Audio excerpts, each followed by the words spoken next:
नमस्कार विद्यार्थी मित्रांनो, स्वागत आहे आपलं नवनीत प्रबोधिनी या YouTube चॅनलवरती.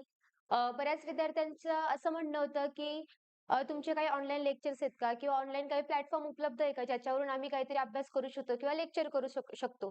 तर काही विद्यार्थ्यांना जॉबला जात असल्या कारणामुळे काही विद्यार्थी ऑफलाईन लेक्चर्स अटेंड करू शकत नाही किंवा ते अकॅडमी जॉइन करू शकत नाही. तर अशा विद्यार्थ्यांसाठी आपण नवीन उपक्रम राबवतोय. तर YouTubeवरती आपण ऑनलाईन रेकॉर्डेडच्या स्वरूपात आपण लेक्चर्स चालू करणार आहोत. तर जो काही आपला पोलीस भरतीचा सिलेबस असेल, त्या सिलेबस वाईज नियमितपणे आपल्या नवनीत प्रबोधिनी या YouTube चॅनलवरती लेक्चर्स येत राहतील. तर मुलांना हसत-खेळत व मुलांचं अभ्यासाकडे लक्ष कसं जावं, याकडे आपण जास्त लक्ष देणार आहोत. तर त्या दृष्टीने आपण काय करतोय, तर जो काही सिलेबस घेऊ, तर मुलांना ट्रिक्स देणार आहोत आपण. म्हणजे कसं, जर ट्रिक्स ह्या कशा थोड्या गमतीशीर असतात, काही वेगळ्या पद्धतीच्या असतात. काही वेगळं असेल, की मुलं काय करतात, त्या गोष्टीकडे जास्त आकर्षिले जातात. त्यामुळे आपण प्रत्येक लेक्चर्स हा ट्रिक्सच्या स्वरूपात घेणार आहोत. तर आता आजपासून आपले लेक्चर सुरू होतंय. तर खूप विचार केला, की सुरुवात कुठून करावी? कोणता विषय पहिला घ्यावा? मग म्हटलं ठीक आहे चला, सुरुवात करूयात आपल्या मातृभूमीपासून. आपली माय म्हणजेच कोणता तर महाराष्ट्राचा भूगोल. महाराष्ट्रापासून सुरुवात करणार आहोत. जो महाराष्ट्र पहिला ब्रिटिशांच्या ताब्यात होता. ज्या महाराष्ट्रावरती पहिलं ब्रिटिशांनी राज्य केलं, त्या महाराष्ट्राला आपल्या महाराष्ट्रातील बऱ्याचशा लोकांनी किंवा असे खूप खूप काही शूरवीर आहेत, ज्यांनी आपल्या महाराष्ट्राला ब्रिटिशांच्या ताब्यातून सोडवलं आणि तो आता महाराष्ट्र हा निर्माण झालाय. आता बघा संपूर्ण भारत देशामध्ये महाराष्ट्राचं नाव खूप गाजतंय. फक्त देशामध्येच नाही तर संपूर्ण जगामध्ये आपला महाराष्ट्र खूप गाजतोय. तर त्या महाराष्ट्राची निर्मिती कशी झाली? तो महाराष्ट्र निर्माण कसा झाला? त्या महाराष्ट्राची सगळी भौगोलिक माहिती आपण बघणार आहे. त्याची राजकीय माहिती, भौगोलिक माहिती ही सगळी माहिती आपण काय करणार आहोत? महाराष्ट्राच्या भूगोलमध्ये बघणार आहोत. चला मग सुरुवात करूयात आजचा आपला हा विषय कोणता तर महाराष्ट्राचा भूगोल. आता बघा महाराष्ट्राची निर्मिती. तर सर्वप्रथम आपल्याला बघायचंय की महाराष्ट्राची निर्मिती कशी झाली. थोडक्यात आपण त्याचा आढावा घेऊयात. प्रथम काय होतं, जो गुजरात राज्य आहे, तो गुजरात राज्य आणि महाराष्ट्र हा एकत्र होतं. मग महाराष्ट्रामधून गुजरात वेगळा कसा झाला हे बघूयात. पहिलं काय होतं महाराष्ट्र, गुजरात आणि आता जो आपला विदर्भ आहे, तो विदर्भ हे संपूर्ण एका छताखाली होते. मग गुजरातला काय हवं होतं, की मुंबई. वाद कशावरून निर्माण झालाय तर मुंबईवरून.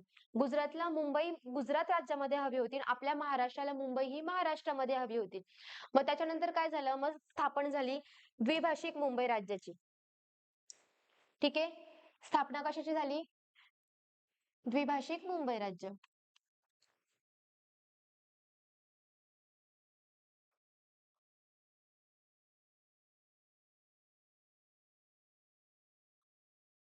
आता बघा, द्विभाषिक मुंबई राज्य म्हणजे काय? तर द्विभाषा. ठीक आहे, नावातच आहे द्विभाषा. गुजरात पण महाराष्ट्रामध्ये होतं आणि आपला हा महाराष्ट्र हा पण महाराष्ट्रामध्येच होता. मग द्विभाषिक म्हणजे काय? तर गुजरातमध्ये राहणाऱ्या लोकांची भाषा कोणती? गुजराती आणि महाराष्ट्रामध्ये राहणाऱ्या लोकांची भाषा कोणती? तर मराठी.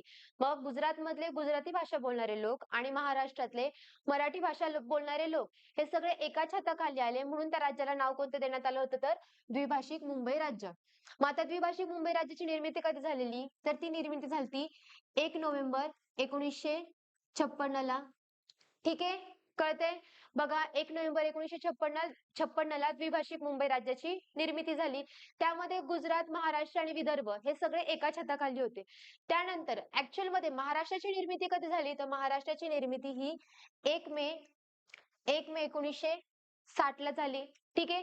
ज्यावेळी 1 मे 1960 ला महाराष्ट्राची निर्मिती झाली, त्यावेळेस गुजरातही वेगळा झाला होता आणि विदर्भासह हा महाराष्ट्र निर्माण झाला होता. मग मुंबई कोणामध्ये होती? तर मुंबई ही महाराष्ट्राकडे आली आणि गुजरात वेगळा केला. म्हणजे मुंबई पण महाराष्ट्रामध्ये आली आणि विदर्भ पण महाराष्ट्रामध्ये आला. ह्या एकूण महाराष्ट्राची निर्मिती कधी झालेली? तर ती 1 मे 1960 ला झालती. त्यानंतर महाराष्ट्राचे क्षेत्रफळ. आता बघा आपला जो महाराष्ट्र आहे, त्या महाराष्ट्रामध्ये असणारे विदर्भ, त्याच्यानंतर वेगळा झालेला गुजरात. तर फक्त महाराष्ट्रामध्ये असणारे 36 जिल्हे, ह्याची एकूण भौगोलिक सीमा किती आहे किंवा त्याचं क्षेत्रफळ किती आहे, तर ते किती आहे? 3,07,713 चौरस किलोमीटर. त्यानंतर काही वेळा परीक्षेमध्ये काय होतं, दल हेक्टरमध्ये सुद्धा विचारलं जातं. तर ते सुद्धा आपल्याला लक्षात घेणं गरजेचं आहे. मग दल हेक्टर म्हणजे किती? तर 30,07,713 दल हेक्टर. ठीक आहे. नंतर महाराष्ट्राचा अक्षवृत्तीय विस्तार, तोही परीक्षेच्या दृष्टीने बघणं खूप गरजेचं आहे. अक्षवृत्तीय विस्तार बघा, 15° 8 मिनिट उत्तर ते 22° 1 मिनिट उत्तर अक्षांश, त्यालाच आपण 15° 35 मिनिट 40 ते 22°2'13" उत्तर अक्षांश असे सुद्धा म्हणू शकतो. त्यानंतर रेखावृत्तीय विस्तार. जसं आपण अक्षवृत्तीय विस्तार पाहिला महाराष्ट्राचा, त्याचप्रमाणे महाराष्ट्राचा रेखावृत्तीय विस्तार पाहणे गरजेचे आहे. मग तो रेखावृत्तीय विस्तार काय आहे? तर 72°6' पूर्व ते 80°9' पूर्व रेखांश, त्यालाच आपण 72°38'45" ते 80°53' पूर्व रेखांश असं सुद्धा म्हणू शकतो. त्यानंतर महाराष्ट्राची दक्षिणोत्तर लांबी. आता बघा, हा आहे आपला संपूर्ण महाराष्ट्र. महाराष्ट्रामध्ये असणारे 35 जिल्हे. आता दक्षिणोत्तर लांबी म्हणजे काय? तर नंदुरबार ते सिंधुदुर्ग पर्यंत हा काय झाला आपल्या महाराष्ट्राचा दक्षिणोत्तर विस्तार. त्यानंतर इथून कोकण पासून सुरू होऊन तर गडचिरोली पर्यंत हा काय झाला आपला पूर्व पश्चिम विस्तार. तर महाराष्ट्राचा दक्षिणोत्तर किती लांबी आहे? तर दक्षिणोत्तर लांबी आहे 720 किलोमीटर. त्यानंतर महाराष्ट्राची पूर्व पश्चिम विस्तार किती आहे? तो किती आहे? 800 किलोमीटर. त्यानंतर बघा, आपल्या महाराष्ट्राच्या पश्चिमेला लागलेला सर्वात मोठा वारसा आपल्या महाराष्ट्राला लागलेला तो म्हणजे कोणता? तर आपला अरबी समुद्र.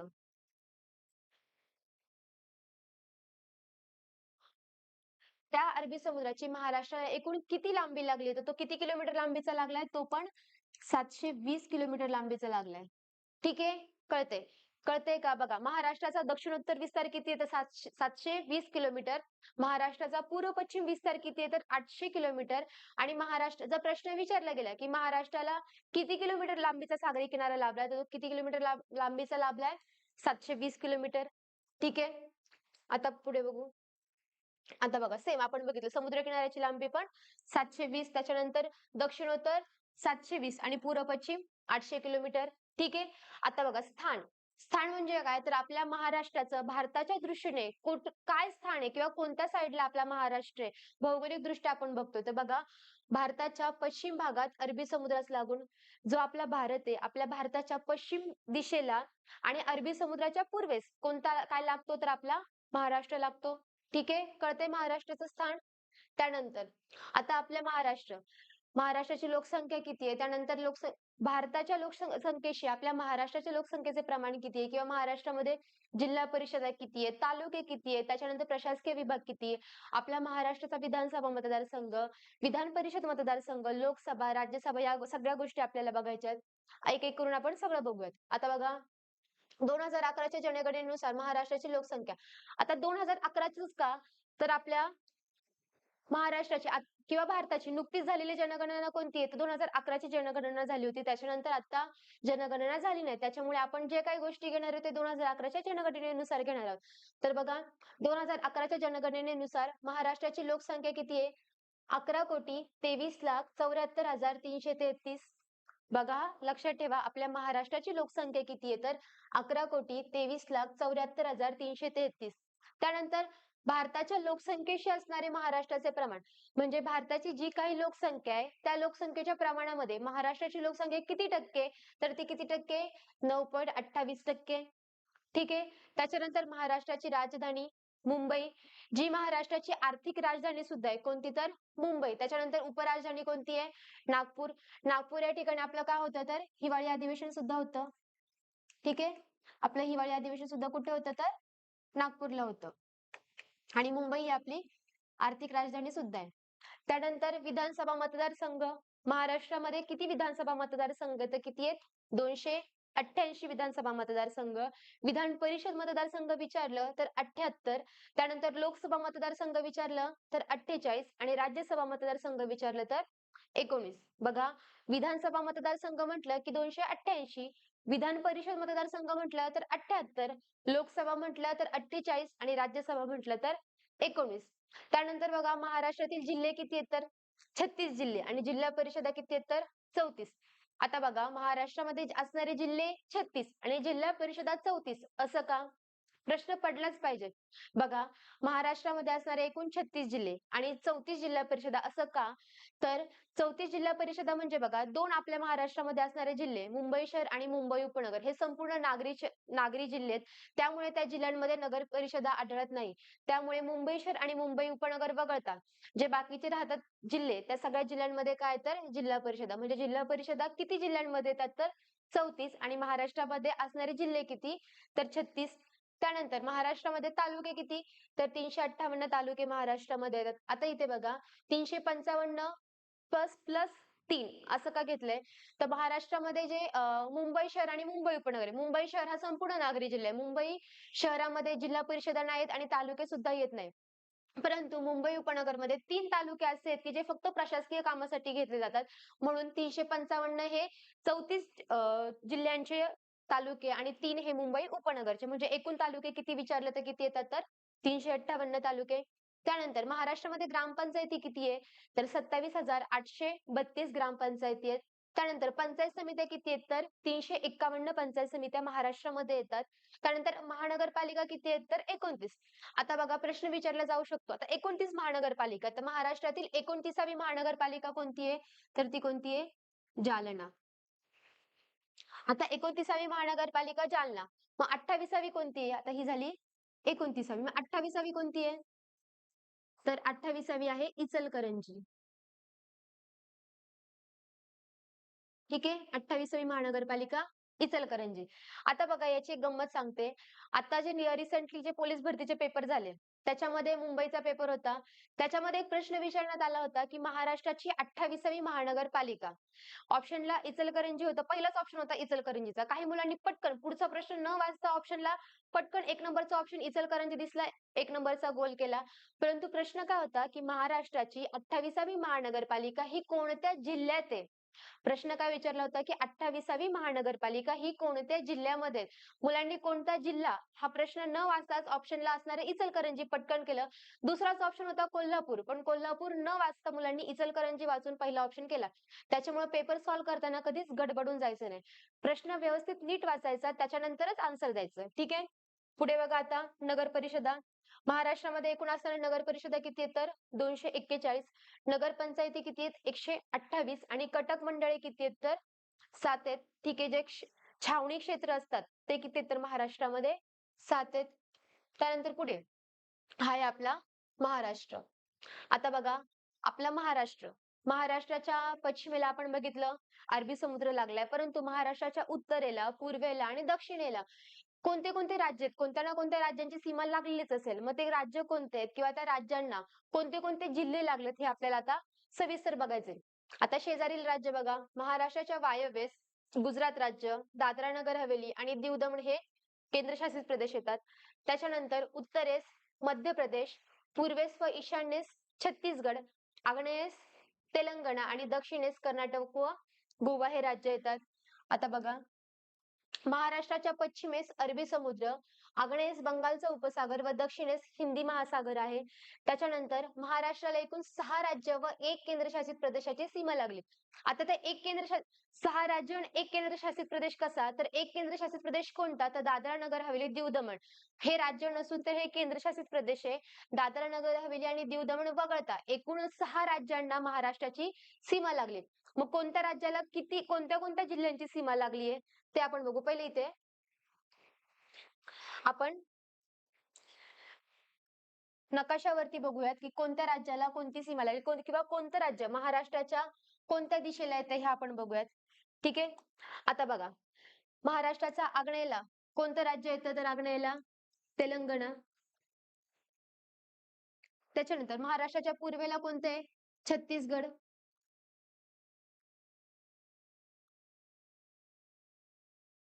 महाराष्ट्राच्या उत्तरेला कोणतं राज्य येतं? तर मध्य प्रदेश. महाराष्ट्राच्या वायव्येला कोणतं राज्य आहे? तर गुजरात. त्याच्यानंतर महाराष्ट्राच्या दक्षिणेला या साईडला कर्नाटक आणि सिंधुदुर्गच्या खाली म्हणजे सिंधुदुर्ग किंवा गोव्याला एकच जिल्ह्याची सीमा लागली तर सिंधुदुर्ग. सिंधुदुर्ग जिल्ह्याला कोणत्या राज्याची सीमा लागली तर कोणत्या? गोवा ह्या ठिकाणी येतो गोवा. ठीक आहे. नकाशावरती कळलं कोणतं राज्य कोणत्या दिशेला येते ते. आता बघूयात आपण कोणत्या राज्याला किती जिल्ह्यांच्या सीमा लागल्यात किंवा कोणत्या राज्याला लागून असणारे जिल्हे किती आहेत ते आपण बघू. आता बघा गुजरात. गुजरातला पालघर, नाशिक, धुळे आणि नंदुरबार अशा एकूण 4 जिल्ह्यांच्या सीमा लागल्यात. त्यानंतर मध्य प्रदेश. मध्य प्रदेशला नंदुरबार, भंडारा, बुलढाणा, नागपूर, अमरावती, धुळे, जळगाव आणि गोंदिया अशा एकूण 8 जिल्ह्यांच्या सीमा लागल्यात मध्य प्रदेश राज्याला. त्यानंतर छत्तीसगडला फक्त 2 जिल्ह्यांच्या सीमा लागल्यात, गोंदिया आणि गडचिरोली. त्यानंतर तेलंगणा राज्याला गडचिरोली, चंद्रपूर, यवतमाळ, नांदेड एकूण 4 जिल्ह्यांच्या सीमा लागल्यात. कर्नाटकला कोल्हापूर, लातूर, उस्मानाबाद, नांदेड, सोलापूर, सांगली आणि सिंधुदुर्ग अशा एकूण 7 जिल्ह्यांच्या सीमा लागल्यात आणि गोवाला फक्त एक असतं, सिंधुदुर्ग. आता बघा किती मोठं वाटते बघताना. एवढे राज्य पण करायचे, जिल्हे पण करायचे. त्यात एक जिल्हा वेगवेगळ्या राज्यांमध्ये सुद्धा आलाय. बघतानाच किती अवघड वाटते. पण टेन्शन घ्यायचं काम नाही. आपल्याकडे काय तर ट्रिक्स आहेत. ठीक आहे. आपण हे काय करणार आहे? ट्रिकच्या स्वरूपात बघणार आहे. आता बघा गुजरात राज्याला असणारे जिल्ह्यांची म्हणजे गुजरात राज्याला कोणते कोणते जिल्हे लागलेत हे आपल्याला बघायचे. तर त्याची ट्रिक काय तर पानाधून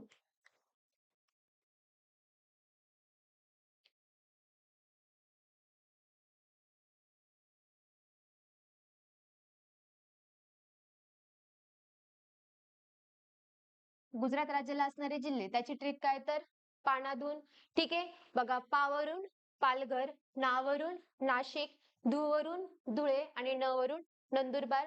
बघा गुजरात राज्याला कोणत्या कोणत्या जिल्ह्यांची सीमा लागली याची ट्रिक काय तर पानाधून, पावरून पालघर, नावरून नाशिक, धुवरून धुळे आणि नवरून नंदुरबार. कळतंय? आता पुढे बघूयात.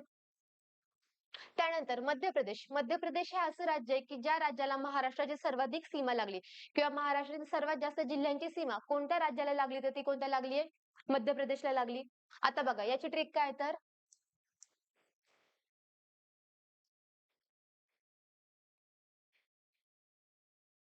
नंदूच्या बीबीने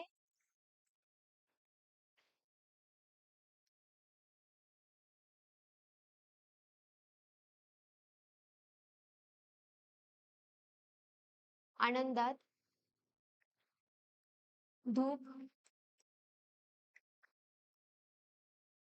जाळली गो. बघा बोलताना कसं बोलायचं? मध्य प्रदेशमध्ये नंदूच्या बीबीने आनंदात धूप जाळली गो. म्हणजे बघा तिला एवढा आनंद झालता का तिने काय केलं? आनंदात धूप जाळली. कोणी? तर नंदूच्या बीबीने. आता बघा ट्रिक्स नुसार जिल्हे कसे बघायचे? नंदूवरून नंदुरबार, बीबी 2 बी एक बी बुलढाणा आणि एक एक करायचा भंडारा. ठीक आहे बघा. नंदूवरून नंदुरबार, बी वरून भंडारा, सेकंड बी वरून बुलढाणा, आ वरून अमरावती, ना वरून नागपूर, धू वरून धुळे, ज वरून जळगाव आणि गो वरून गोंदिया. कळतंय? मध्य प्रदेशमध्ये नंदूच्या बीबीने आनंदात धूप जाळली गो. नंदूवरून नंदुरबार, नंदुरबार त्याच्यानंतर बीबी वरून बुलढाणा आणि भंडारा, अ वरून अमरावती, त्याच्यानंतर न वरून नागपूर, धू वरून धुळे, ज वरून जळगाव आणि गो वरून गोंदिया. बघा वाटतंय सोपं. पुढे बघा अजून बघा त्याच्यानंतर छत्तीसगड. छत्तीसगडला 2च जिल्ह्यांची सीमा लागली, गडचिरोली आणि गोंदिया. त्याची ट्रिक जी जी. ठीक आहे. जी जी सेम सेम सेम अल्फाबेट वरून चालू होते दोन्ही दोन्ही जिल्ह्यांची नावं, त्याच्यामुळे लक्षात ठेवायचं जी जी. छत्तीसगडमध्ये जी जी, गडचिरोली आणि गोंदिया. त्यानंतर तेलंगणा. आता तेलंगणाची ट्रिक काय तर गच्चीवर येणं. ठीक आहे. आता बघा तेलंगणामध्ये गच्चीवर येणं कोण कोणाला बोलवते हे आपल्याला माहिती नाही, पण ट्रिक काय तर तेलंगणामध्ये गच्चीवर येणं. ग वरून गडचिरोली, च वरून चंद्रपूर, य वरून यवतमाळ आणि ना वरून नांदेड. राहील लक्षात? बघा तेलंगणामध्ये गच्चीवर येणं, ग वरून गडचिरोली, च वरून चंद्रपूर, य वरून यवतमाळ आणि ना वरून नांदेड. ठीक आहे. त्यानंतर पुढे कर्नाटक. कर्नाटक जिल्ह्याला कर्नाटक राज्याला कोणकोणत्या जिल्ह्यांच्या सीमा लागल्यात? तर बघा त्याची ट्रिक काय आहे?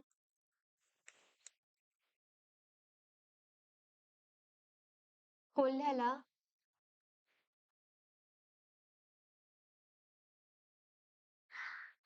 उन्हात 3 S दिसले. आता कसं लक्षात ठेवायचं? कर्नाटकमध्ये कोल्ह्याला उन्हात 3 S दिसले. आता बघा कोल्हावरून कोल्हापूर, ला वरून लातूर, उ वरून उस्मानाबाद. आता एक गोष्ट लक्षात ठेवायची, आता या उस्मानाबादचं नाव चेंज केलेलं आहे. उस्मानाबादचं सध्याचं नाव काय आहे तर धाराशिव. आपल्या या ट्रिक्स जुन्या असल्या कारणामुळे आपण इथे नाव चेंज केलेलं नाही. पण अभ्यास करताना नेहमी लक्षात ठेवायचं की उस्मानाबादचं नाव हे आता धाराशिव करण्यात आले. ठीक ठीक आहे. बघा, वरून उस्मानाबाद म्हणजे धाराशिव, नावरून नांदेड. आता 3 एस कोणते कोणते? तर सोलापूर, सांगली आणि सिंधुदुर्ग. ठीक आहे. बघा, पुन्हा एकदा सांगते, कर्नाटकमध्ये कोल्ह्याला उन्हात 3 एस दिसले. आता कोल्ह्यावरून कोल्हापूर, लावरून लातूर, वरून उस्मानाबाद म्हणजेच धाराशिव जिल्हा. त्यानंतर 3 एस कोणते? तर सोलापूर, सांगली आणि सिंधुदुर्ग. ठीक आहे. आणि गोवा. गोवा राज्याला फक्त एकमेव जिल्ह्याची सीमा लागली, तर ते कोणतं? सिंधुदुर्ग. ठीक आहे. लक्षात राहण्याची त्याची ट्रिक नाहीये, लक्षात राहण्यासारखे. गोव्याला फक्त एकाच जिल्ह्याची सीमा लागली, तर ती कोणत्या? सिंधुदुर्ग जिल्ह्याची. ठीक आहे. त्यानंतर बघा, महाराष्ट्रातील 20 जिल्ह्यांच्या सीमा इतर राज्यांना लागू नये. म्हणजे महाराष्ट्रात असणारे जे 36 जिल्हे, त्या 36 जिल्ह्यांपैकी जे काही 20 जिल्हे आहेत, त्या 20 जिल्ह्यांच्या सीमा या इतर राज्यांना लागू नये. ठीक आहे. कळतंय? पुढे बघा, 6 जिल्ह्यांच्या सीमा एकापेक्षा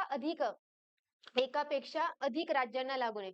म्हणजे महाराष्ट्रातील एकूण 20 जिल्ह्यांच्या सीमा इतर राज्यांना लागलेल्या आहेत, परंतु त्या 20 पैकी 6 असे जिल्हे आहेत की त्यांची सीमा ही एकापेक्षा अधिक राज्यांना लागू नये.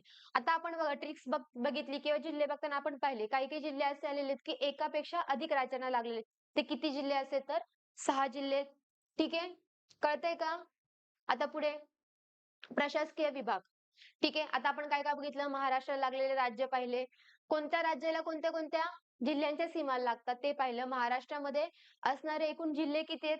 36 जिल्हे. पण आता काय बघायचं आपल्याला? महाराष्ट्रामध्ये प्रशासकीय विभाग. तर महाराष्ट्रामध्ये एकूण किती प्रशासकीय विभाग आहेत? तर महाराष्ट्रामध्ये एकूण 6 प्रशासकीय विभाग, आणि त्या 6 प्रशासकीय विभागामध्ये असणारे जिल्हे किती आहेत? तर 36 जिल्हे आहेत. ठीक आहे. आता एक एक करत आपण प्रशासकीय विभाग बघणार आहोत, आणि त्या प्रशासकीय विभागामध्ये असणारे जिल्हे कोणते कोणते येतात ते आपण बघणार आहोत. ठीक आहे. पहिला बघूयात कोकण. कोकण प्रशासकीय विभाग.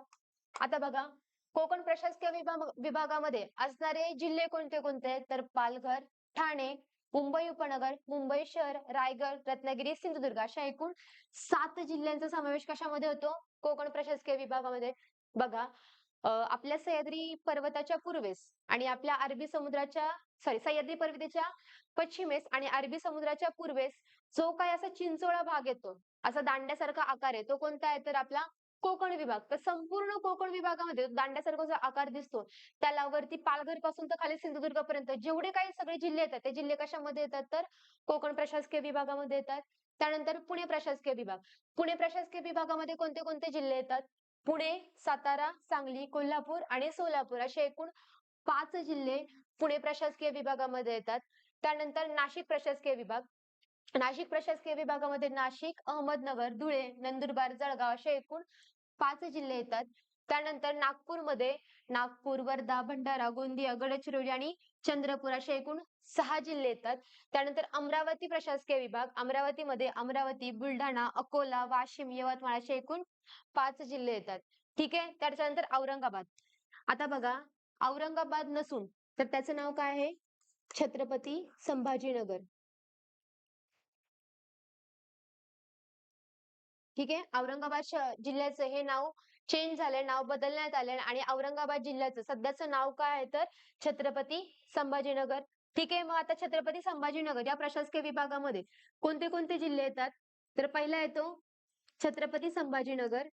त्यानंतर येतो जालना. बघा, छत्रपती संभाजीनगर या प्रशासकीय विभागामध्ये पहिला जिल्हा येतो छत्रपती संभाजीनगर. त्यानंतर जालना, बीड, धाराशिव म्हणजे धाराशिवचं जुनं नाव होतं उस्मानाबाद. आता कोणतं झालंय? धाराशिव, परभणी, हिंगोली, लातूर, नांदेड असे एकूण 8 जिल्हे येतात. कळतंय?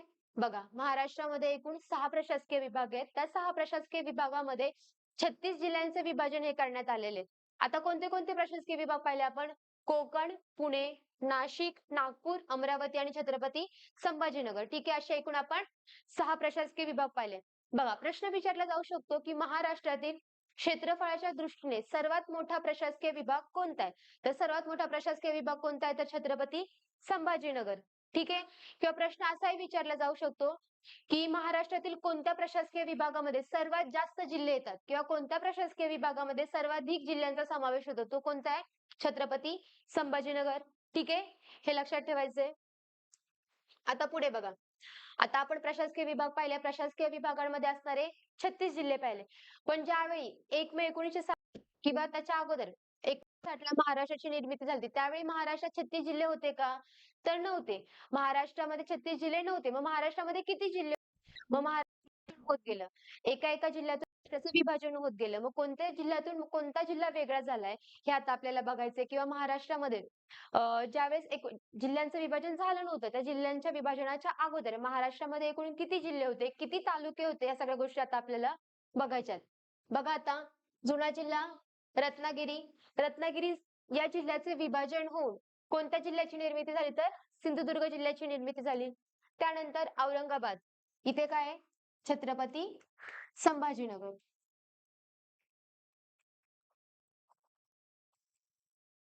ठीक आहे. आता छत्रपती संभाजीनगर या जिल्ह्याचे विभाजन होऊन कोणत्या जिल्ह्याची निर्मिती झाली? जालनाची निर्मिती झाली. त्यानंतर इथे धाराशिव. धाराशिव जिल्ह्याचे विभाजन होऊन लातूर जिल्ह्याची निर्मिती झाली आहे. चंद्रपूर जिल्ह्याचे विभाजन होऊन गडचिरोली जिल्ह्याची निर्मिती झाली. त्याच्यानंतर बृहन्मुंबई. बृहन्मुंबई नावाचा एक जिल्हा होता. त्या जिल्ह्याचे विभाजन होऊन 2 जिल्ह्यांची निर्मिती झाली. म्हणजेच मुंबई शहर आणि मुंबई उपनगर अशा 2 जिल्ह्यांची निर्मिती झाली आहे. त्यानंतर अकोला. अकोला या जिल्ह्याचे विभाजन होऊन वाशिमची निर्मिती झाली आहे. धुळे या जिल्ह्याची निर्मिती होऊन नंदुरबार जिल्हा. परभणीचं विभाजन होऊन हिंगोली. त्यानंतर भंडाऱ्याचे विभाजन होऊन गोंदिया आणि ठाण्याचे विभाजन होऊन पालघर. हा आपला 36वा जिल्हा आहे. पालघर. ठाणे जिल्ह्याचे विभाजन होऊन महाराष्ट्रातला 36वा जिल्हा कोणता? तर तो कोणता आहे? पालघर आहे. ठीक आहे. आता बघा, ह्यांचं विभाजन कधी कधी झालं, तर रत्नागिरी आणि छत्रपती संभाजीनगर यांचं विभाजन एकाच वर्षी झाले, 1981 ला, 1 मे 1981. त्यानंतर धाराशिव आणि चंद्रपूर यांचे विभाजन एकाच वर्ष झाले, 1982. ठीक आहे. डेट्स वेगवेगळ्या आहेत. 15 ऑगस्ट 1982 ला धाराशिव आणि 26 ऑगस्ट 1982 ला चंद्रपूरचं झालंय. त्यानंतर बृहन्मुंबई. बृहन्मुंबई या जिल्ह्याचं विभाजन होऊन मुंबई शहर आणि मुंबई उपनगर 2 जिल्ह्यांची निर्मिती झाली. ती कधी झाली, तर 1 ऑक्टोबर 1990 ला. आता एक गोष्ट लक्षात घ्या, ज्यावेळी मुंबई शहर आणि मुंबई उपनगर हे 2 जिल्हे निर्माण झालेले, त्यावेळी महाराष्ट्राचे मुख्यमंत्री कोण होते? तर महाराष्ट्राचे मुख्यमंत्री माननीय शरद पवार होते. ठीक आहे. हा एक लक्षात ठेवण्याचा पॉइंट आहे. त्यानंतर अकोला आणि धुळ्याचं विभाजन एकाच वेळी झालं होतं, 1 जुलै 1998 ला. परभणी आणि भंडारा 1 मे 1999 आणि ठाणे 1 ऑगस्ट 2014. ठीक आहे. झालं विभाजन, कळलं विभाजन. माहितीये, कळलं नाही, कन्फ्युजन होते किंवा पाठ करायला गेलं तर पाठ कसं करायचं, पण टेन्शन घेऊ नका, आपल्याकडे आहेत ट्रिक्स आहेत. ठीक आहे. आता बघा, जिल्ह्यांच्या विभाजनाची ट्रिक काय आहे, तर त्याची ट्रिक आहे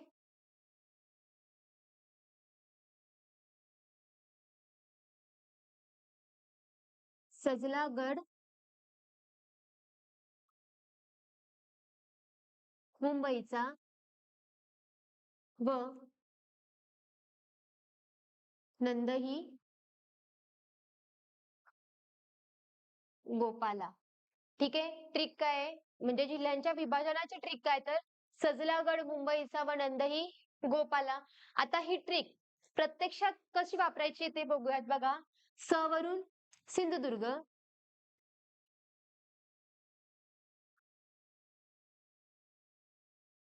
स वरून काय? सिंधुदुर्ग. त्याच्यानंतर ज वरून जालना, ला वरून लातूर. त्याच्यानंतर गड वरून गडचिरोली आणि मुंबईचा म्हणजे मुंबई शहर आणि मुंबई उपनगर हे दोन्ही आपण एकत्रच घेणार आहे. त्याच्यानंतर व नंद ही गोपाला. ठीक आहे. आता ट्रिक्स आपली कशी आहे, तर नवीन जिल्ह्यांच्या नावाची, नवीन जिल्ह्यांच्या नावावरून जुनं नाव आपल्याला ऑटोमॅटिकली येणार आहे. एकदा का जर नवीन जिल्हे आपले पाठ झाले, तर त्याच्याबरोबर आपल्याला ऑटोमॅटिकली जुने जिल्हे सुद्धा पाठ होणारच आहेत. आता बघा, स वरून सिंधुदुर्ग, रत्नागिरी. ज वरून जालना, छत्रपती संभाजीनगर. ला वरून लातूर, धाराशिव. गड वरून गडचिरोली, चंद्रपूर. मुंबईचा मुंबई शहर, मुंबई उपनगर, बृहन्मुंबई. व वरून वाशिम, अकोला. नंदवरून नंदुरबार, धुळे. हिंगोलीवरून परभणी, गोंदियावरून भंडारा आणि पालावरून पालघर, ठाणे. मग काय आहे महाराष्ट्रातील जिल्ह्यांच्या विभाजनाची ट्रिक काय आहे? तर सजला गड मुंबईचा व नंदही गोपाला. ठीक आहे, राहतील आता जिल्हे लक्षात. त्याच्यानंतर बघा विभाजनाचा दिवस, त्याची ट्रिक नाहीये पण एक छोटीशी गोष्ट आहे की आपण त्यानुसार ते ऍटलिस्ट त्याचं जे साल आहे ते साल तरी लक्षात ठेवू शकतो. बघा 2-2-2-2 असे जिल्हे घ्यायचे. ठीक आहे, पहिले दोन जिल्हे 81, दुसरे 82, त्यानंतरचे 1990, त्यानंतर 1998, 99, 2014. बघा 81, 82, 90, 98, 99, 2014. 2-2-2 आणि शेवटला फक्त एक जिल्हा असं लक्षात ठेवायचं. त्यानंतर बघा 1980, 1980 पर्यंत राज्यात एकूण 26 जिल्हे होते बघा. हे लक्षात ठेवा. 1980 पर्यंत म्हणजे हे ज्यावेळेस विभाजन झालं पालघर पर्यंत 2014 नंतर महाराष्ट्रामध्ये एकूण जिल्हे किती आहेत तर 36 जिल्हे. आणि विभाजनाला सुरुवात कधी झाली तर 1981 पासून हे सगळं आपण पाहिलं. परंतु 1981 च्या आधी म्हणजे 1980 पर्यंत महाराष्ट्रामध्ये एकूण असणारे जिल्हे किती होते तर ते किती होते? 26 जिल्हे. आणि महाराष्ट्रामध्ये त्यावेळी तालुके किती होते तर 229 तालुके होते. त्यानंतर 1981 नंतर काही जिल्ह्यांचे विभाजन झाले असून आज अखेर महाराष्ट्रात जिल्ह्यांची संख्या ही 36 व तालुके 358 आहेत. ठीक आहे, आपण मागाशीच पाहिलं. बघा पुन्हा एकदा सांगते, 1980 पर्यंत महाराष्ट्रामध्ये 26 जिल्हे आणि 229 तालुके होते. परंतु 1981 नंतर महाराष्ट्राचं विभाजन चालू झालं आणि आज अखेर म्हणजे 2014 नंतर ज्यावेळेस पालघरचं विभाजन झालं त्यानंतर महाराष्ट्रामध्ये 36 जिल्हे आणि 358 तालुके आहेत. कळतंय? आता बघा पुढे. त्यानंतर आता महाराष्ट्रातलं आपण राज्य बघितलं, कोणतं राज्य कोणत्या दिशेला येतंय. परंतु आपण काही गोष्टी आता आपल्याला हे बघायचंय की महाराष्ट्रातला कोणता जिल्हा महाराष्ट्राच्या कोणत्या दिशेला येतोय. ठीक आहे, आता बघा सिंधुदुर्ग हा महाराष्ट्रातील अति दक्षिणेकडील जिल्हा आहे. आपल्याला प्रश्न विचारला जाऊ शकतो की महाराष्ट्रातील अति दक्षिणेकडील जिल्हा कोणता? तर तो कोणता जिल्हा आहे? सिंधुदुर्ग. ठीक आहे, त्यानंतर गडचिरोली हा अति पूर्वेकडील जिल्हा आहे. आपल्याला प्रश्न असाही विचारला जाऊ शकतो की महाराष्ट्रातील अति पूर्वेकडचा जिल्हा कोणता आहे? तर तो कोणता आहे? गडचिरोली. त्यानंतर नंदुरबार हा राज्यातील अति उत्तरेकडील जिल्हा आहे. आपल्याला प्रश्न विचारला जाऊ शकतो की महाराष्ट्रातील अति उत्तरेकडचा जिल्हा कोणता? तर तो कोणता आहे? नंदुरबार. त्यानंतर महत्वाचा पॉइंट, 100% आदिवासी लोकसंख्येचा जिल्हा. बघा काय दिलंय, नंदुरबार हा राज्यातील अति उत्तरेकडील व 100% आदिवासी लोकसंख्येचा जिल्हा आहे. महाराष्ट्रातील एकमेव 100% आदिवासी लोकसंख्या असणारा जिल्हा कोणता आहे? नंदुरबार. प्रश्न आपल्याला विचारला जाऊ शकतो की महाराष्ट्रातील 100% आदिवासी लोकसंख्या असणारा जिल्हा कोणता? तर त्याचं उत्तर काय असणार आहे? नंदुरबार. ठीक आहे, आता पुढे बघा. आपल्या महाराष्ट्राला एकूण 720 किलोमीटर लांबीचा सागरी किनारा लाभलाय. ठीक आहे, अरबी समुद्र लागलाय. आणि तो अरबी समुद्र कोणत्या ना कोणत्या जिल्ह्याला लागलाय. आपण मगाशीच पाहिलं कोकण प्रशासकीय विभागामध्ये जेवढे काही 7 जिल्हे येतात त्या 7ही जिल्ह्यांना काय लागलेलं आहे तर अरबी समुद्र लागलाय किंवा समुद्र किनारा लाभलाय. मग कोणत्या जिल्ह्याला किती किलोमीटर लांबीचा समुद्र किनारा लाभलाय ते आता आपण बघणार आहोत. बघा कोकण विभागातील पालघर, ठाणे, मुंबई शहर, मुंबई उपनगर, रायगड, रत्नागिरी व सिंधुदुर्ग या 7 जिल्ह्यांना मिळून 720 किलोमीटर लांबीचा समुद्र किनारा लाभलाय. ठीक आहे, आता किनाऱ्यांची लांबी. आता आपल्याला बघायचं की कोणत्या जिल्ह्याला किती किलोमीटर लांबीचा समुद्र किनारा लाभलाय.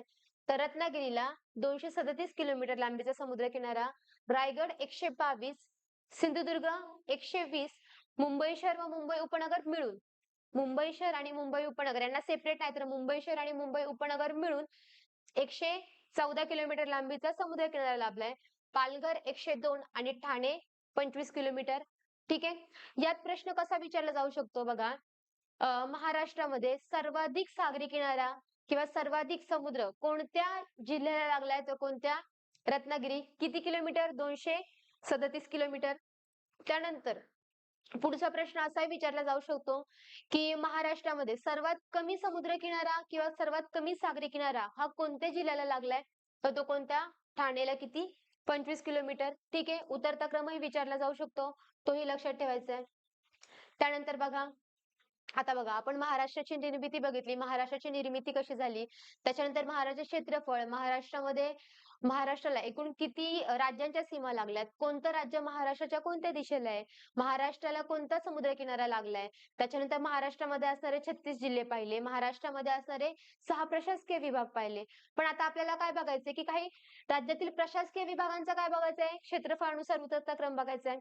म्हणजे जे 6 प्रशासकीय विभाग लागलेले आहेत आपल्या महाराष्ट्रामध्ये असणारे जे काही 6 प्रशासकीय विभाग आहेत, त्या 6 प्रशासकीय विभागांचा आपल्याला काय बघायचंय तर क्षेत्रफळानुसार उतरता क्रम बघायचा आहे. ठीक आहे. आता बघा, सर्वाधिक क्षेत्रफळ कोणत्याच प्रशासकीय विभागाचं असेल तर ते कोणतं आहे? छत्रपती संभाजीनगर.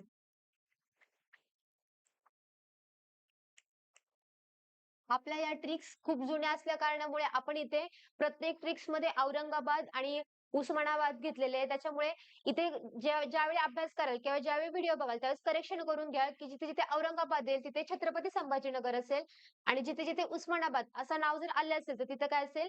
धाराशिव. ठीक आहे. पण ट्रिक्स बघताना आपण औरंगाबाद या नावाचा उल्लेख करणार आहोत, पण प्रत्यक्षात लिहिताना काय लिहायचंय तर छत्रपती संभाजीनगर. आता बघा, राज्यातील प्रशासकीय विभागांचा क्षेत्रफळानुसार उतरता क्रम. आता काय पहिला छत्रपती संभाजीनगर म्हणजे सर्वात जास्त क्षेत्रफळ किंवा सर्वाधिक क्षेत्रफळ असणारा प्रशासकीय विभाग कोणता आहे तर छत्रपती संभाजीनगर.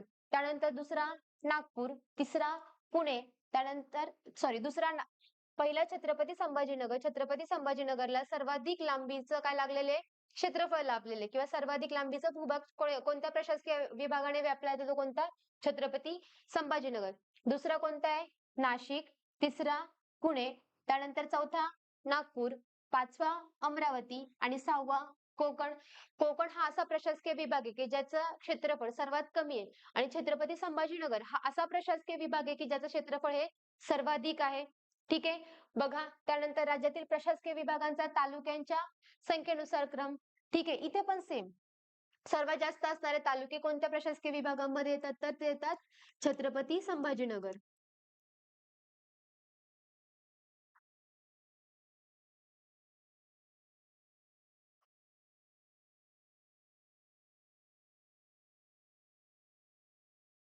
ठीक आहे. सर्वात जास्त तालुके कोणत्या जिल्ह्यामध्ये येतात, कोणत्या प्रशासकीय विभागामध्ये येतात तर छत्रपती संभाजीनगर. एकूण किती तालुके येतात तर 76 तालुके.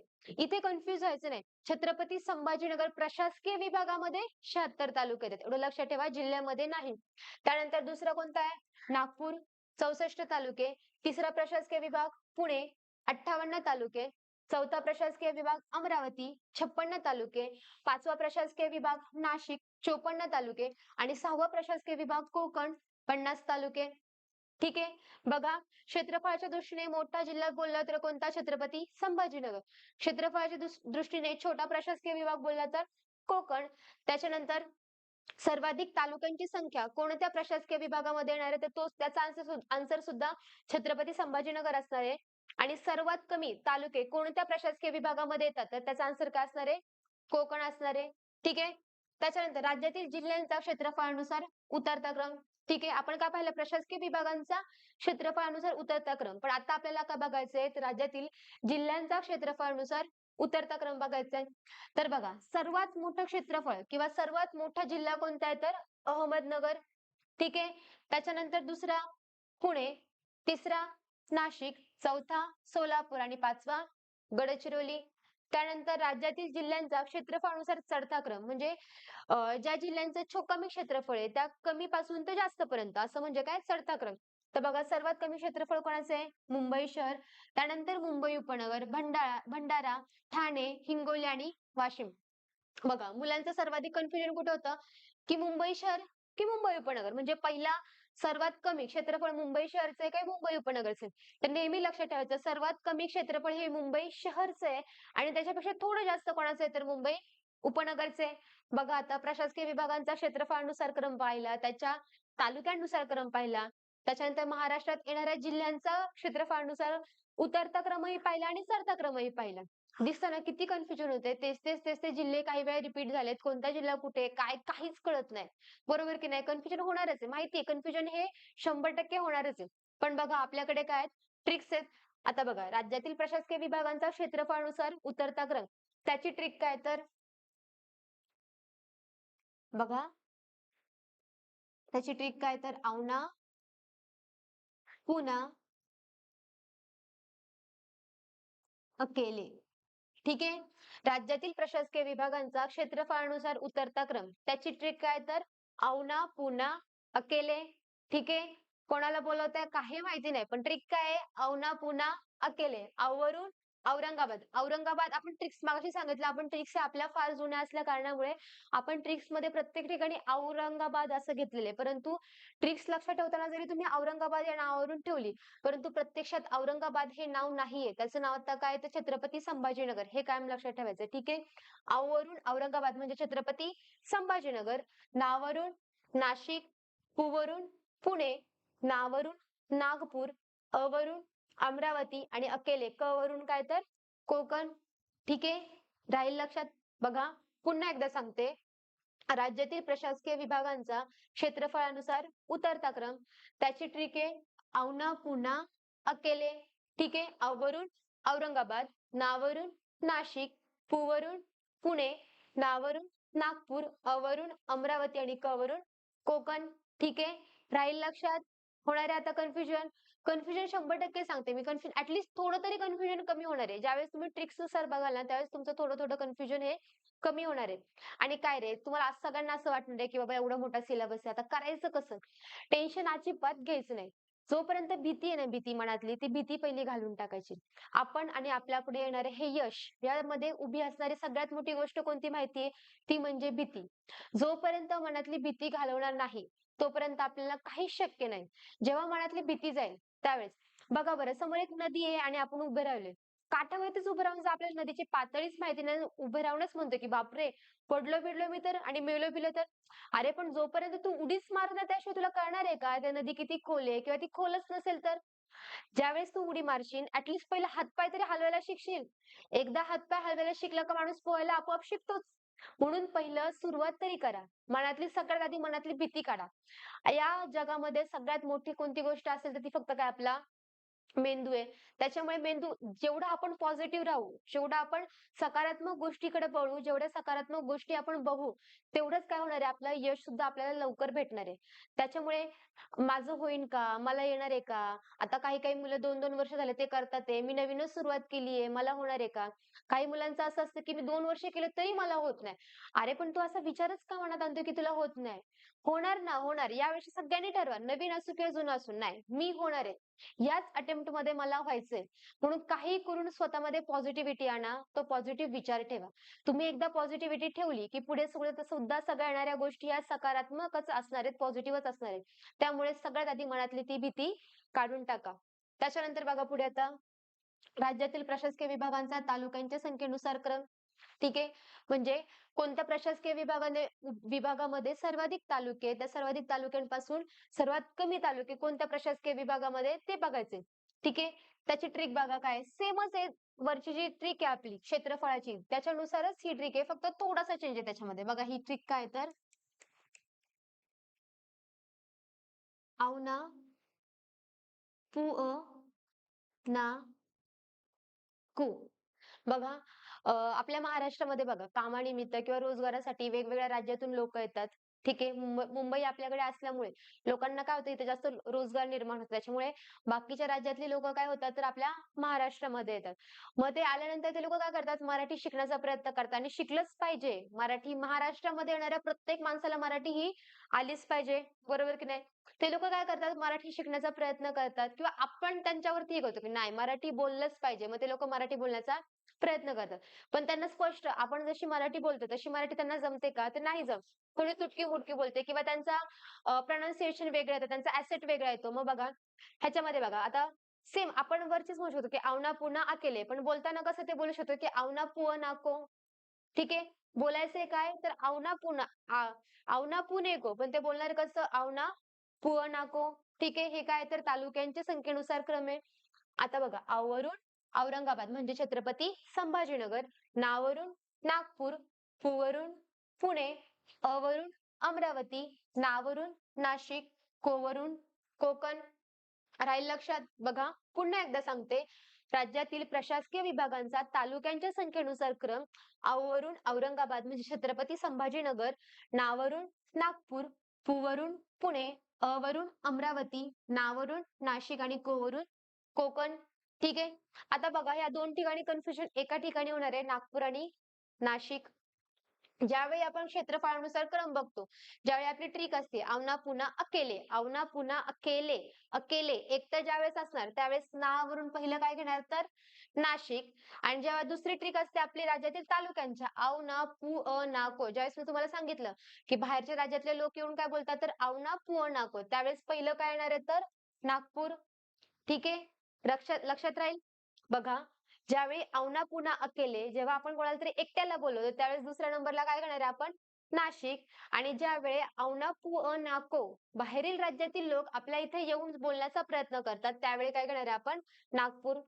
असं काहीतरी ट्रिक्स किंवा काहीतरी गोष्टी अशा लक्षात घ्यायच्या रे जेणेकरून आपण अभ्यासात म्हणजे त्या गोष्टीकडे आपलं लक्ष राहील किंवा आपण त्या गोष्टीकडे आकर्षित जाईल किंवा ती गोष्ट आपल्या कशी लक्षात राहील. काही काही वेळा काय होतं बघा, आपण ज्यावेळेस अभ्यास करतो, आपण वाचतो.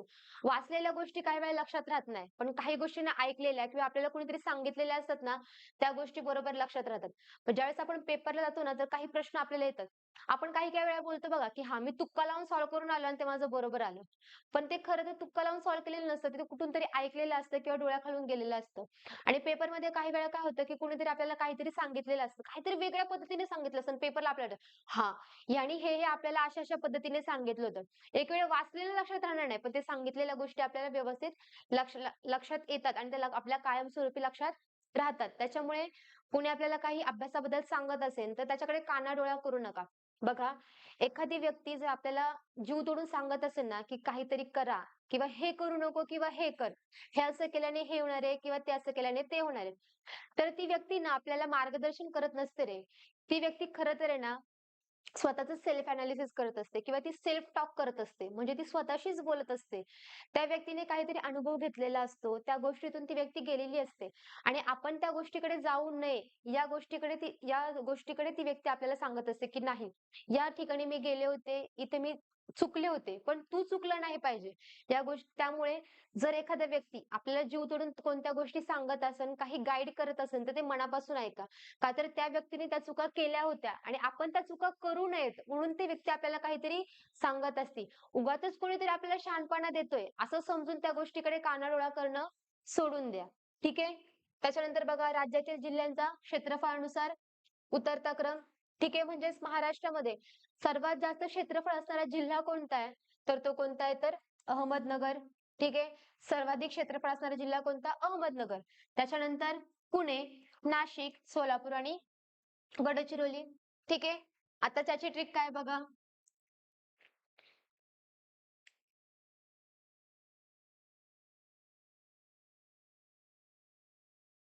एक मिनिट.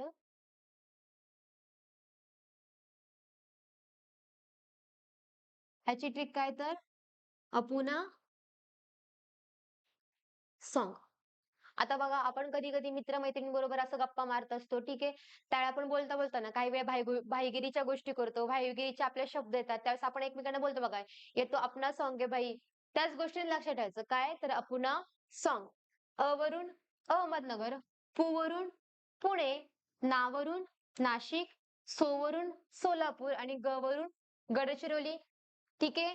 राहील लक्षात. बघा, राज्यातील जिल्ह्यांचा क्षेत्रफळानुसार उतरता क्रम. तर त्याची ट्रिक काय तर अपुना सॉन्ग. अ वरून अहमदनगर, पु वरून पुणे, ना वरून नाशिक, सो वरून सोलापूर आणि ग वरून गडचिरोली. राहील लक्षात. ठीक आहे. त्याच्यानंतर बघा राज्यातील जिल्ह्यांचा क्षेत्रफळानुसार चढता क्रम. त्याचं ट्रिक काय तर थोडीशी वेगळी आहे. मू मू भटा हिवा. थोडीशी युनिक आहे.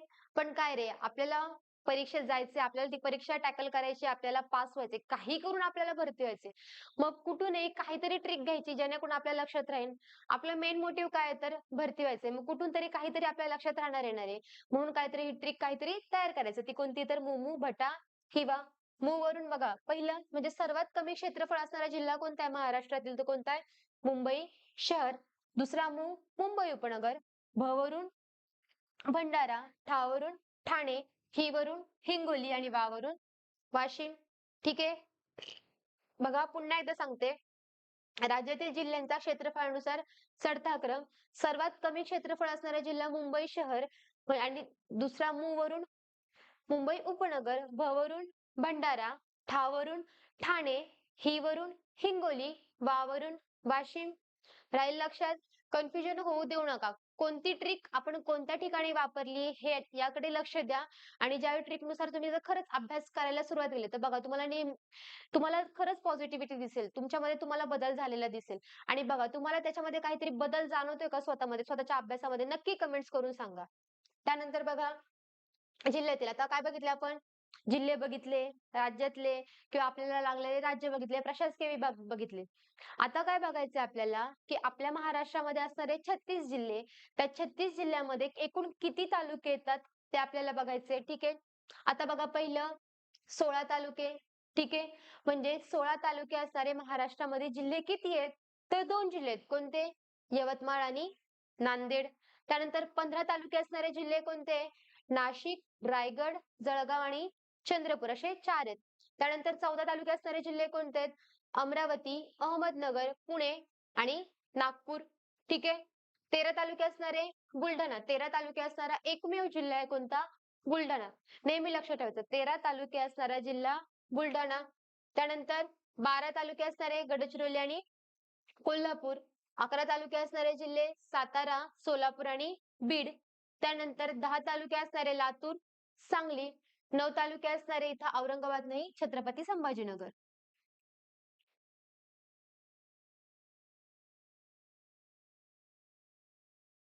ठीक आहे. 9 तालुके असणारे छत्रपती संभाजीनगर, परभणी आणि रत्नागिरी. त्यानंतर 8 तालुके असणारे गोंदिया, पालघर, वर्धा, सिंधुदुर्ग, जालना आणि धाराशिव. ठीक आहे. म्हणजेच उस्मानाबाद. धाराशिवचं जुनं नाव उस्मानाबाद होतं. ठीक आहे. त्यानंतर 7 तालुके असणारे अकोला, भंडारा आणि ठाणे. 6 तालुके नंदुरबार, वाशिम.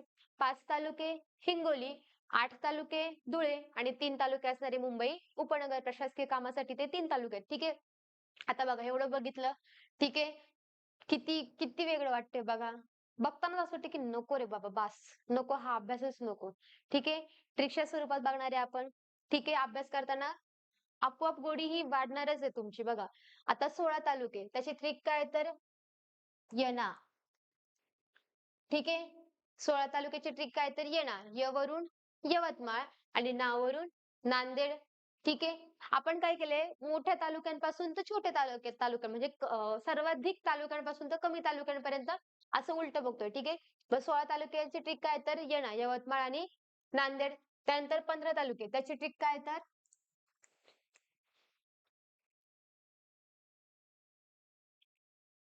15 तालुके असणाऱ्या जिल्ह्यांची ट्रिक काय तर नाराजच. नाराजच.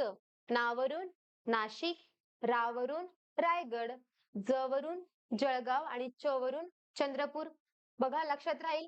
15 तालुके असणाऱ्या जिल्ह्यांची ट्रिक काय तर नाराजच. नावरून नाशिक, रावरून रायगड, जवरून जळगाव आणि च वरून चंद्रपूर.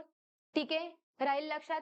त्यानंतर पुढे 14 तालुके. 14 तालुके असणारे जिल्हे कोणते कोणते आहेत? किती जिल्हे आहेत? तर ते काय अमरावती, अहमदनगर, पुणे आणि नागपूर. ठीक आहे. त्याची ट्रिक काय बघा अन्नपूर्णा.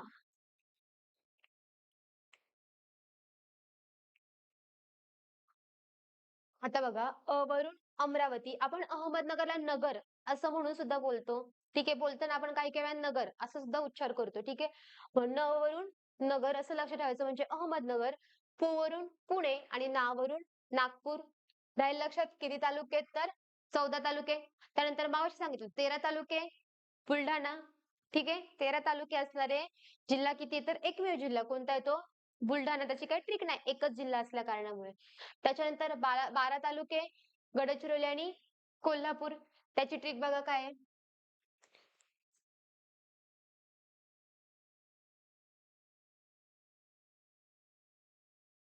12 वाजता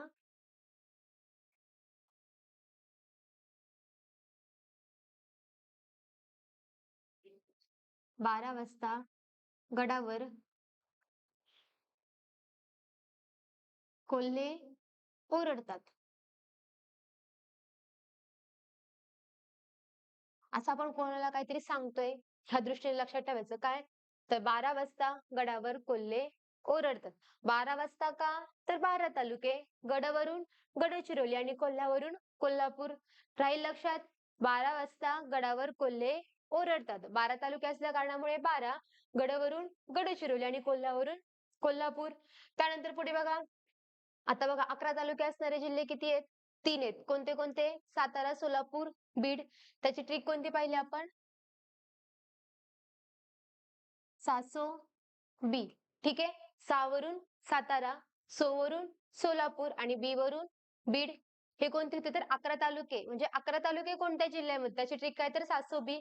त्यानंतर 10 तालुके असणारे जिल्हे कोणते? लातूर आणि सांगली. ठीक आहे. त्याची ट्रिक काय तर बघा. 10 रुपयाची तूर सांग. बघा एक काही काही वेळा काय होतं, आई आपल्याला काम सांगते. ठीक आहे, मग आपल्याला काय वेळा सांगते की 10 रुपयाची तूर आण. आपण काय सांगतो, मला नाही करायचं, दुसऱ्या भावंडाला सांग. तर आपण काय म्हणतो, 10 रुपयाची तूर सांग. ठीक आहे, अशा पद्धतीने सुद्धा आपण लक्षात ठेवू शकतो. 10 रुपयाची तूर, तूरवरून लातूर आणि सांगवरून सांगली. ठीक आहे. 10 रुपयाची तूर सांग म्हणजे 10 तालुके असणारे जिल्हे कोणते तर लातूर आणि सांगली. त्याच्यानंतर बघा पुढे 9 तालुके. ठीक आहे. आता औरंगाबादचं नाव झालेलं आहे छत्रपती संभाजीनगर. परंतु ट्रिकमध्ये आपण औरंगाबादचाच उल्लेख केलेला आहे. पण लक्षात ठेवताना ज्यावेळेस औरंगाबाद येईल त्यावेळी नेहमी लक्षात ठेवायचं की त्याचं नाव काय असणार आहे तर छत्रपती संभाजीनगर. बघा आता 9 तालुके असणाऱ्या जिल्ह्यांची ट्रिक काय तर लक्षात ठेवायचं. नौपर, औपर. ठीक आहे. औ वरून औरंगाबाद म्हणजे छत्रपती संभाजीनगर, प वरून परभणी आणि र वरून रत्नागिरी. नौपर, औपर. 9 तालुके असल्यामुळे 9 आणि नौपर. लक्षात बोलतानाच असं बोलायचं की नौपर, औपर म्हणजे 9 तालुके असणारे जिल्हे कोणते कोणते तर औरंगाबाद म्हणजे छत्रपती संभाजीनगर, प वरून परभणी आणि र वरून रत्नागिरी. ठीक आहे. त्यानंतर बघा 8 8 तालुके असणाऱ्यांची ट्रिक काय तर 8 तालुके असणारे जिल्हे कोणते कोणते आहेत? गोंदिया, पालघर, वर्धा, सिंधू, जालना आणि उस्मानाबाद म्हणजेच धाराशिव जिल्हा. ठीक आहे. त्याची ट्रिक काय बघा. 8 वाजता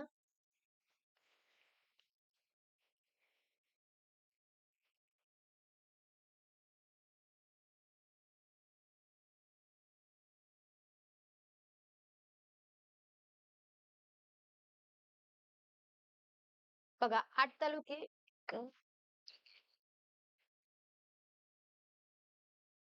8 तालुके असणारे जिल्हे कोणते तर गोंदिया, पालघर, वर्धा, सिंधुदुर्ग, जालना आणि उस्मानाबादचं आत्ताचं नाव काय तर धाराशिव. मग आता ह्याच्यावरून ट्रिक काय लक्षात ठेवायची तर 8 वाजता 8 वाजता गोपाल व सिंधू जाऊ. ठीक आहे. 8 तालुके असल्यामुळे 8 वाजता गोपाल व सिंधू जाऊ. गोवरून बघा 8 वरून 8 तालुके, गोवरून गोंदिया, पालवरून पालघर, व वरून वर्धा, सिंधूवरून सिंधुदुर्ग, जावरून जालना, वरून उस्मानाबाद. उस्मानाबाद आलं की काय लक्षात ठेवायचं तर धाराशिव जिल्हा. ठीक आहे. 8 वाजता गोपाल व सिंधू जाऊ. ठीक आहे, राहील लक्षात. त्यानंतर बघा 8 तालुके. 8 तालुक्यांची ट्रिक काय तर सॉरी 7 तालुके. त्याच्यानंतर आले 7 तालुके. मग 7 तालुक्यांची ट्रिक काय तर 7 वाजता अक्का, भांडली, ठाण्यात. ठीक आहे. 7 वाजता अक्का, भांडली, ठाण्यात. आता बघा 7 वाजता अक्कावरून अकोला, भांडलीवरून भंडारा, ठावरून ठाणे. आता बघा लक्षात कसं ठेवायचं. आपल्या घरामध्ये बरेच मेंबर असतात. त्यातली एखादी तरी व्यक्ती अशी असते की ती खूप भांडकुदळ असती. ती कधीच कोणती वेळ काळ काही बघत नाही. फक्त काय असतं भांडायचं लक्षात असतं. ठीक आहे. त्यावरून लक्षात ठेवायचं 7 वाजता अक्का, भांडली, ठाण्यात. अक्कावरून अकोला, भांडलीवरून भंडारा आणि ठाणेवरून ठाणे. ठीक आहे. लक्षात राहील 7 वाजता अक्का, भांडली, ठाण्यात. त्याच्यानंतर 6 तालुके असणारे 2 जिल्हे नंदुरबार, वाशिम. हे पण लक्षात कसं ठेवायचं. 6वा, 9वा, 6वा, नवा, न वरून नंदुरबार, वावरून वाशिम, राहील लक्षात? 6वा नवा. त्याच्यानंतर 5 तालुके हिंगोली. त्याची ट्रिक कशी आहे तर ₹5 गोळी हिंगोली. ₹5 गोळी हिंगोली म्हणजे 5 तालुके असणारा जिल्हा कोणता आहे तर एकमेव जिल्हा आहे कोणता? हिंगोली. ₹5 गोळी हिंगोली. त्यानंतर 4 तालुके असणारे धूळ, 4 वाजताची धूळ. असं समजायचं की 4 वाजता एखादं वादळ आलंय. वादळ आल्या कारणामुळे काय झालं सगळी संपूर्ण धूळ धूळ काय झाली तर उडाली. म्हणून लक्षात कसं ठेवायचं 4 वाजताची धूळ म्हणजे 4 तालुके असणारा जिल्हा कोणता आहे तर धुळे आणि 3 तालुके असणारा कोणता आहे तर मुंबई उपनगर. मुंबई उपनगरमध्ये असणारे हे 3 तालुके कशासाठी तर फक्त प्रशासकीय कामासाठी आहे. नाहीतर मुंबई उपनगर हा सुद्धा काय संपूर्ण नागरी जिल्हा आहे. जसा मुंबई शहर हा संपूर्ण नागरी जिल्हा आहे, तसाच मुंबई उपनगर सुद्धा हा संपूर्ण नागरी जिल्हा आहे. मुंबई शहर आणि मुंबई उपनगरमध्ये जिल्हा परिषदा येत नाहीत. मुंबई शहरमध्ये तालुके येत नाही व मुंबई उपनगरमध्ये तालुके येतात. पण ते कशासाठी तर फक्त प्रशासकीय कामासाठी आहेत. ठीक आहे. आता बघा आपण काय काय बघितलं? महाराष्ट्राची निर्मिती बघितली. ठीक आहे. महाराष्ट्राची निर्मिती कशी झाली? पहिला महाराष्ट्र कसा होता? त्यानंतर महाराष्ट्राचं भौगोलिक महाराष्ट्र पाहिला आपण म्हणजे महाराष्ट्राचे क्षेत्रफळ पाहिले. महाराष्ट्राचे स्थान पाहिली आहे. त्याच्यानंतर महाराष्ट्राची 2011ची जी जनगणना झाली त्या जनगणनेनुसार महाराष्ट्राचे लोकसंख्या किती आहे? महाराष्ट्राचे प्रमाण लोकसंख्येचं महाराष्ट्राचं प्रमाण किती आहे? त्यानंतर महाराष्ट्रामध्ये असणारे जिल्हे ते 36 जिल्हे. महाराष्ट्रामध्ये असणारे प्रशासकीय विभाग, त्या प्रशासकीय विभागा अंडर असणारे एकूण जिल्हे, त्या 36 जिल्ह्यांमध्ये असणारे 358 तालुके. त्याच्यानंतर महाराष्ट्राला लागलेला समुद्र किनारा, त्याच्यानंतर महाराष्ट्राचा पश्चिम भाग सोडता इतर ठिकाणी म्हणजे इतर दिशेला असणारे जे राज्य पाहिले आणि त्या राज्यांना लागणारे जिल्हे सुद्धा आपण पाहिले. प्रत्येक गोष्ट आपण काय केली ट्रिकनुसार पाहिलेली आहे. ठीक आहे. हा झाला आपल्या महाराष्ट्राची सुरुवात. पुढील लेक्चरमध्ये आपण महाराष्ट्राचे पुढचा पुढचा भाग घेणार आहोत. पण आजचं हे लेक्चर तुम्हाला कसं वाटलं? ह्या ट्रिक्स तुम्हाला जर आवडल्या असतील तर नक्कीच कमेंट्स करून सांगा. ठीक आहे. धन्यवाद. झालं?